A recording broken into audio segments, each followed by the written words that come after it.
Connector अनुवाद करना हो तो आपका जो राउंड करके यहाँ पकड़ेंगे। क्या कर दिया हमने विथ रिगार्ड टू सिमुलेट आश्चर्य के लिए आ गया सरप्राइज। नमस्कार दोस्तों, स्वागत है आपका आज के इस क्लास में और मैं राजेंद्र कुमार जायसवाल आज आप लोगों के लिए लेके आया हूँ हिंदी से इंग्लिश में अनुवाद कैसे करें। जी हाँ दोस्तों, बहुत आसान और सरल तरीका मैं आप लोगों के लिए लेके आया हूँ। मैं पहले भी क्लास आप लोगों के लिए कर चुका हूँ, मुझे उम्मीद है वो आपको पसंद आया होगा। और आज भी मैं आप लोगों के लिए जो क्लास लेके आया हूँ, जैसे शब्द लेके आया हूँ, जैसे वाक्य लेके आया हूँ, आपकी प्रैक्टिस को बेहतर बनाने में मदद करेगा। और आप जिस भी परीक्षा की तैयारी कर रहे हो, चाहे स्टेट गवर्नमेंट की या सेंट्रल गवर्नमेंट की, कहीं भी किसी भी परीक्षा की तैयारी कर रहे हैं या आप ऐसे ही हिंदी से अंग्रेजी में कैसे करना है ये सीखना चाह रहे होंगे, तो ये ट्रांसलेशन आपका सहयोग कर पाएगा, ऐसी उम्मीद है मुझे। तो चलिए ज्यादा देर ना करते हुए शुरू करते हैं आज की इस वीडियो को। मोटे तौर से साक्षी से इस बात की आशा नहीं की जा सकती कि उसकी स्मरण शक्ति फोटोजेनिक होगी और वह घटना के ब्यौरे को स्मरण कर लेगा। अगर इस पूरे वाक्य को देखें तो ये क्या सूचित करता है हमको कि ये वाक्य संभावना को सूचित कर रहा है ना, हमें ये बता रहा है कि संभावित चीजों के बारे में बता रहा है। तो ये कथन क्या है, संभावना को बारे में बता रहा है, पॉसिबिलिटीज को बता रहा है ना। संभावना ज्यादा हो किसी काम के होने की तो उसको बोलते हैं पॉसिबिलिटी। तो ध्यान देखिए, इसी तरह से जैसे ये लिखा है मोटे तौर से, है ना, इतना आसान हो जाएगा, इतना आसान हो जाएगा। ट्रांसलेट करना बहुत ज्यादा आसान आप लोगों के लिए होने वाला है। 2 मिनट के अंदर ये वाक्य का ट्रांसलेशन होगा और आप मेरे साथ साथ इन सभी वाक्यों का आप ट्रांसलेशन कर पाएंगे। सबसे पहले तो वाक्यों को तोड़ के छोटे छोटे करेंगे, छोटे छोटे हिस्से में करेंगे। तो पहला क्या हो जाएगा ये मोटे तौर से, दूसरा क्या हो जाएगा कि साक्षी से इस बात की आशा नहीं की जा सकती। ठीक है, यहां तक हो जाएगा दूसरा पार्ट। और तीसरा पार्ट हो जाएगा, ये हो जाएगा कनेक्टर। और आपका तीसरा पार्ट हो जाएगा कि उसकी स्मरण शक्ति फोटोजेनिक होगी। ठीक है, ये तीसरा पार्ट हो गया। और चौथा पार्ट होगा, ये हो गया आपका कनेक्टर। चौथा पार्ट होगा वह घटना के ब्यौरे को स्मरण कर लेगा। ठीक है, तो सबसे पहले कभी भी अनुवाद करना हो तो वाक्य को वाक्यांश यानी छोटे छोटे वाक्यांश में तोड़ना बहुत जरूरी है ताकि आप आसानी से अनुवाद कर सके। अब देखिए यहाँ पे दिया है मोटे तौर से। ठीक है, सबसे पहले तो ये क्या है, ये वाक्य संभावना को सूचित कर रहा है ना, पॉसिबिलिटीज को, कि वो उसकी शक्ति ऐसी होगी, उसकी स्मरण शक्ति कैसी होगी, इस बारे में बताया गया है। तो इस वाक्य में संभावना पॉसिबिलिटीज के बारे में बताया गया है। ठीक है, तो सबसे पहले क्या हो गया मोटे तौर से। अब सबसे पहले तो अनुवाद करने जब जाएंगे तो आप ऐसे ऐसे वाक्य आ जाएंगे तो वहीं लोग घबरा जाते हैं कि क्या होगा इसका, है ना। तो इतना सोचने की जरूरत नहीं है, मोटे तौर से का सीधा सीधा अनुवाद होगा। आप ब्रॉडली भी लिख सकते हैं, जनरली भी लिख सकते हैं। चलिए लिख लेते हैं जेनरली। ठीक है, से का क्या अनुवाद हो गया, जनरली। साक्षी से, अब देखिए यहाँ पर, देखिए यहाँ पर ये क्या है, ये प्रोपोजिशन लगा हुआ है ना। प्रोपोजिशन किसके बारे में, साक्षी के बारे में। तो इसको आप रख लीजिए, ये बाद में आएगा। इस बात की, है ना, ये तो इंट्रोडक्टरी हो गया, बात की आशा नहीं की जा सकती। ठीक है, आशा नहीं की जा सकती। तो जनरली अब ये आएगा बाद में। और ये आपका इस बात की के लिए हो जाएगा इट। इस बात के लिए क्या हो जाएगा, इट। और आशा नहीं की जा सकती तो कैन नॉट, है ना, नहीं की जा सकती। इट कैन नॉट बी, क्या नहीं की जा सकती है, वर्ब, क्या चीज नहीं किया जा सकता, वर्ब तो यहां हो गया कैन नॉट बी। आशा नहीं की जा सकती तो it can not be expected. अब आ जाएगा आपका जो राउंड करके यहां रखा था, किससे, साक्षी से। It can not be expected. और से के लिए क्या हो जाएगा, क्या प्रीपोजिशन आ जाएगा, से के लिए फ्रॉम। ठीक है, साक्षी का मतलब क्या हो जाएगा, विटनेस। देखिए भाई, मैं आपके पड़ोस या आपके स्कूल या आपके कॉलेज की साक्षी की बात नहीं कर रहा हूं, मैं वहां बात कर रहा हूं विटनेस की, है ना। तो ज्यादा खुश होने की जरूरत नहीं है, ध्यान दीजिए, ये विटनेस की बात हो रही है। साक्षी यहाँ पर कौन है, विटनेस। तो generally it can not be expected from witness, है ना। तो यहां तक का आपका पहले पार्ट का अनुवाद यहां हो चुका। देखिए कितना आसान है। अब आ गया दूसरा, क्या, कनेक्टर। कनेक्टर क्या है, की के लिए क्या होता है, दैट। की कनेक्टर के लिए क्या यूज हो जाएगा, that. Generally it can not be expected from witness that, connector के लिए आ गया दैट, उसकी स्मरण शक्ति फोटोजेनिक होगी, है ना। अब देखिए यहाँ पे ये सेंटेंस क्या बता रहा है, फ्यूचर के लिए बता रहा है और लेकिन ये इनडायरेक्ट में है ना। तो यहाँ देखिए हर कोई बोलता है कि फ्यूचर टेंस के लिए विल का उपयोग होगा, लेकिन यहाँ होगा होगी के लिए विल नहीं आएगा, यहाँ क्या आएगा, वुड आएगा। दैट उसकी के लिए हो जाएगा हिज। हिज किसके, विटनेस के बारे में बोल रहे हैं ना, हिज। स्मरण शक्ति को क्या बोलेंगे, स्मरण शक्ति हो जाएगा मेमोरी पावर। स्मरण शक्ति क्या हो जाएगा, memory power. That his memory power होगी, है ना। होगी के लिए क्या हो जाएगा, यहां वुड इस्तेमाल होगा। वुड क्यों होगा, क्योंकि एक तो ये जो वाक्य है पूरा ये संभावना को, अनुमान को व्यक्त कर रहा है ना, अनुमान करने के लिए, संभावना जाहिर करने के लिए। और साथ ही साथ ये जो वाक्य है, वाक्य क्या है, ये डायरेक्ट स्पीच में नहीं है, ये इनडायरेक्ट में है, इसलिए भी यहाँ पे विल ना होकर के क्या हो जाएगा, वुड होगा। तो अनुवाद में यही सब चीज देखने वाली बात होती है कि कहाँ विल होगा, कहाँ वुड होगा, है ना। यहाँ कंफ्यूज होने की जरूरत नहीं है। इस तरह से ग्रामर का भी थोड़ा हिस्सा आपको जानकारी होना चाहिए। तो his memory power would be photogenic. ठीक है, आपका ये देखिए दूसरा पार्ट भी आपका, तीसरा पार्ट भी ट्रांसलेट हो गया। पहला पार्ट, दूसरा पार्ट, तीसरा पार्ट ट्रांसलेट हो गया आपका, फोटोजेनिक होगी। अब फिर से आ गया क्या, कनेक्टर। कनेक्टर क्या है, और के लिए हो जाएगा एंड। ठीक है, और के लिए क्या हो जाएगा, एंड। ही वह घटना के ब्यौरे को स्मरण कर लेगा। अब यहां फिर से अनुमान वाली बात आ गई ना, कि वो अपने डिटेल्स को याद कर लेगा कि नहीं कर लेगा, है ना। एक तो पहले हो गई कि उसका मेमोरी पावर जो है फोटोजेनिक होगी। फोटोजेनिक का कहने का मतलब है कि किसी चीज को देख लिया तो एकदम फोटो जैसे खींचते हैं उस तरह से उसके दिमाग में बैठ के आना, तो इस तरह होगी। तो ये अनुमान किया गया है ना कि उसकी स्मरण शक्ति फोटोजेनिक होगी, इस बात की आशा नहीं की जा सकती। दूसरा क्या है कि वह कौन है, यहाँ पे साक्षी है ना। तो यहाँ प्रोनाउन आया है नाउन की जगह में, साक्षी विटनेस की जगह में। तो वह घटना के ब्यौरे को स्मरण कर लेगा। तो वह के लिए क्या हो जाएगा, एंड ही। वह के लिए हो जाएगा ही। अगर लड़की रही तो सी, लड़का तो हो, लेकिन यहां विटनेस है तो विटनेस के लिए हम साक्षी को यहाँ पे लड़का मान के चल रहे हैं, इसलिए ही लिख देंगे, ही। अब यहाँ पे दो चीज देखना है, यहाँ प्रीपोजिशन लगा है के, है ना। क्या है ये, के। तो किस बात का के है, घटना। दूसरा क्या लगा है प्रीपोजिशन को, है ना। को का भी किस चीज का है, ये ब्यौरे को। ये दो चीज हो गया। तो ये दोनों चीज, पहला और ये दूसरा, ये दोनों बाद में आएंगे सीक्वेंस में। अब आ जाएगा ही। अब स्मरण कर लेगा, है ना। तो स्मरण कर, बचा क्या है, दोनों को छोड़ दिया तो ये और ये दोनों छूट गए, ये दोनों बाद में आएंगे। इसके बाद आएगा क्या, स्मरण कर लेगा। स्मरण कर लेने का मतलब क्या होता है, जैसे मैंने बताया अनुमान का है और इनडायरेक्ट स्पीच में है, तो यहाँ पे वुड आएगा, है ना। कि वह, हम ये अनुमान कर रहे हैं कि वह स्मरण कर लेगा। तो ही वुड रिमेम्बर, है ना। क्या आ जाएगा, रिमेम्बर। He would remember. अब उसके बाद आ जाओ आपका जो प्रीपोजिशन लगा था वो, ही वुड रिमेम्बर द, ब्यौरे को क्या बोलेंगे, details. He would remember the details. अब के लिए क्या हो जाएगा, ऑफ। द डिटेल्स ऑफ किस चीज का, घटना। घटना क्या हो जाएगा, इंसिडेंट। इंसिडेंट। इतना आसान है अनुवाद करना। अगर आप दो तीन चीजों को जानकारी है आपको, या हिंदी और अंग्रेजी दोनों जानते हैं, लेकिन जहां अनुवाद करने की बात आती है तो आगे पीछे हो जाता है कि कहां से शुरू करूं, कहां आगे करूं, कहां पीछे करूं। इस तरह का कोई भी अगर आपको डाउट हो, किसी तरह की कोई चिंता हो, तो मैं आपके साथ हूं और मैं आपका साथ तब तक नहीं छोड़ूंगा जब तक आप पूरा अनुवाद नहीं सीख जाएंगे। तो इसीलिए मेरे साथ जरूर बने रहना और मेरे चैनल को लाइक, शेयर और सब्सक्राइब जरूर कर देना, ताकि मैं आप लोगों के लिए इसी तरह के बढ़िया बढ़िया वीडियो लेके आता रहूं। तो सबसे पहले देख लीजिए, पहला वाक्यांश था मेरा और इस तरह से इसका अनुवाद बना है। आप चाहे तो नोट भी कर सकते हैं ना। मोटे तौर से क्लियर हो गया। जनरली साक्षी से इस बात की आशा नहीं की जा सकती, तो इस बात के लिए क्या आ गया, इट कैन नॉट बी, नहीं की जा सकती, तो कैन नॉट बी एक्सपेक्टेड, है ना। आशा नहीं की जा सकती।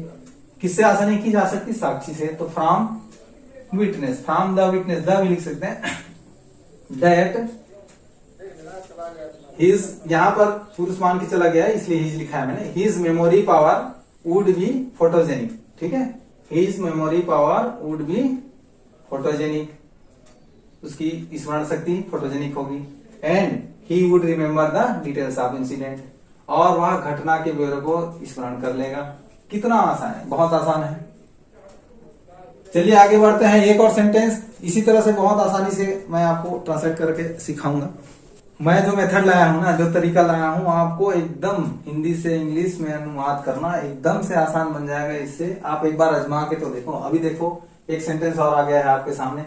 मैं कोई ऐसा सरल और आसान भाषाओं का अनुवाद नहीं कर रहा हूं, मैं बड़े बड़े, और ये किसी एग्जाम में आया है। मैं आखिरी इस वीडियो क्लास में बताऊंगा आपको कि किस एग्जाम में आया था। पहले आइए देखते हैं कि अनुवाद कैसे करना है इसका, है ना। तो लिखा है, क्या वाक्य है आपके सामने, साक्षी उस घटना के बारे में पहले से अनुमान नहीं लगा सकता जिसमें प्रायः आश्चर्य का तत्व मौजूद रहता है। ठीक है, ये हो गया आपका एक वाक्य।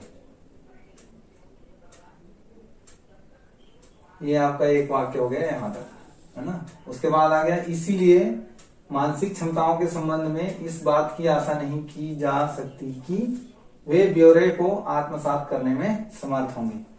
अभी ये वाक्य भी पूरा अनुमान का है और अनुमान वाला शब्द भी आ रहा है। तो धीरे धीरे सबसे पहले यहाँ देखते जाते हैं, जैसे कि क्या है तरीका हमारा। सबसे पहले तो वाक्य को छोटे छोटे उसमें तोड़ते हैं, है ना। और तोड़ने के बाद वैसे ये वाक्य जो है एक ही वाक्य है और इसका छोटा करना मुश्किल है, इसलिए छोटा सा वाक्य है, पूरा कर इसी को ट्रांसलेट कर लेंगे। तो यहां से यहां तक का आपका ट्रांसलेशन कैसे बनेगा देखिए। ठीक है, सबसे पहले क्या हो जाएगा आपका, प्रीपोजिशन बोला था ना मैंने,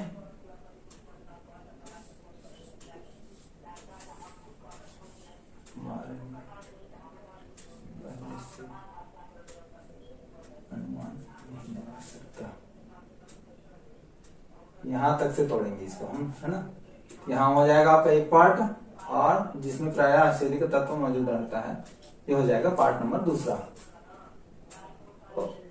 साक्षी हो गया, द विटनेस, पहले से बात करते आ रहे हैं इसलिए द विटनेस लिख देंगे। द विटनेस कैन नॉट, नहीं लगा सकता के लिए आ जाएगा, नहीं लगा सकता के लिए हो जाएगा आपका बचा हुआ हो गया क्या, नहीं लगा सकता। द विटनेस कैन नॉट, है ना, नहीं लगा सकता। अब क्या नहीं लगा सकता, अनुमान नहीं लगा सकता, है ना। वर्ब क्या आ गया यहाँ पे, अनुमान। क्या नहीं लगा सकता है, अनुमान नहीं लगा सकता है। तो यहां आ जाएगा इन्फर। ठीक है, अच्छा अंग्रेजी लिखना चाहेंगे तो इन्फर आएगा, नहीं तो ये भी लिख सकते हैं, the witness can not know in advance, ऐसे भी नो भी लिख सकते हैं, है ना, नहीं लगा सकता को। लेकिन हम यहाँ बढ़िया अंग्रेजी लिखेंगे, infer. The witness can not infer. अब आ जाएगा आपका जो प्रोपोजिशन था, प्रोपोजिशन को पकड़ेंगे,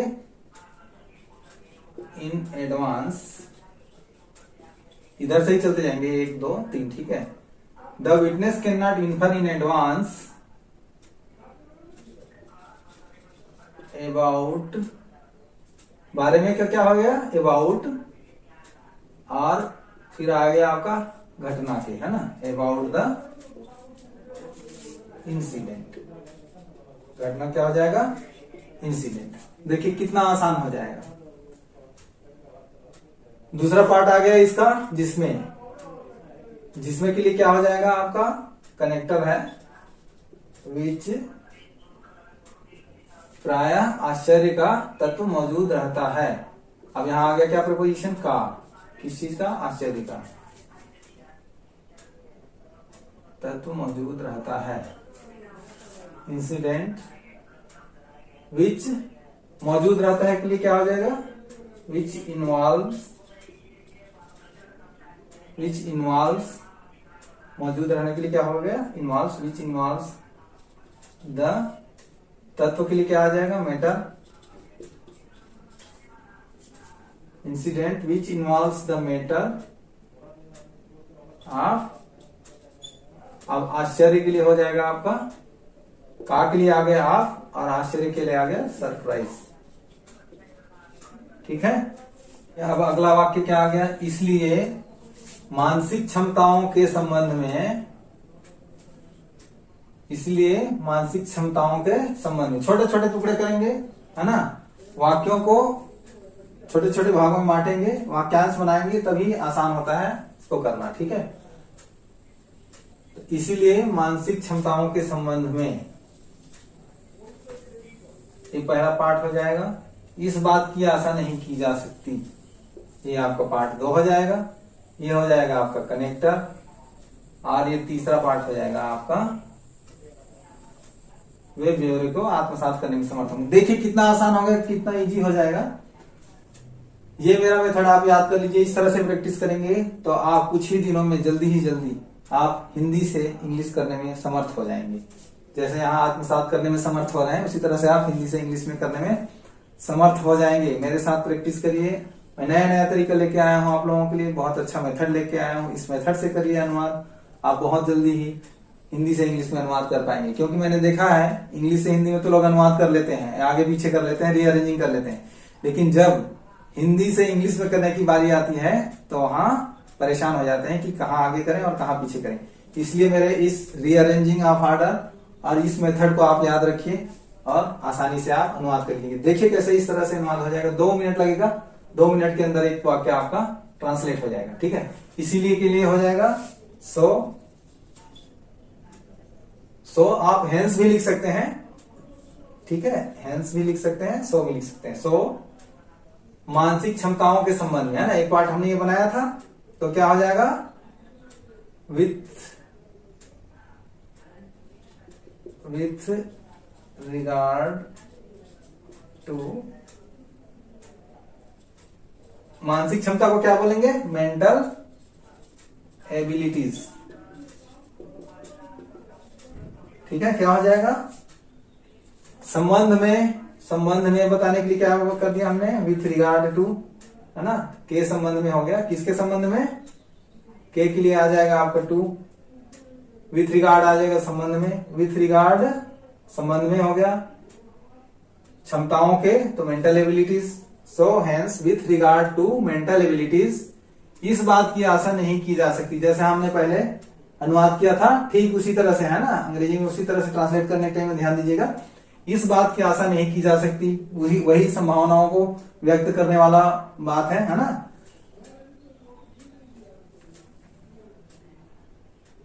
इस बात की आशा नहीं की जा सकती, तो इट हो गया, इसके लिए नहीं की जा सकती के लिए हो जाएगा can not, it can not be expected. ये वर्ड तो हमने पहले भी अनुवाद किया है ना। So hence with regard to mental abilities it can not be expected. अब आ जाएगा कनेक्टर क्या, दैट। अब यहां फिर से देखिए, वे के लिए आ जाएगा दैट दे ब्योरे को आत्मसात करने में समर्थ होंगे, ब्योरे को, यहां आ जाएगा, आप प्रीपोजिशन को पकड़िए। ठीक है,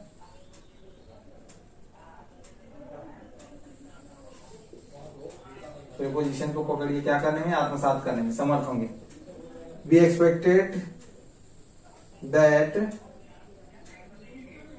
दे वुड बी, समर्थ होने के लिए क्या हो जाएगा, able. It can not be दोबारा आ गया शायद, है ना, it can not be expected that they would be able, क्या करने में, टू एसिमिलेट। एक बहुत बढ़िया है, इसका आपको अंग्रेजी जानना है, एसिमिलेट, है ना, आत्मसात करने में। Can not be expected that they would be able to assimilate the, किसको एसिमिलेट करने में, ब्योरे को, द डिटेल्स।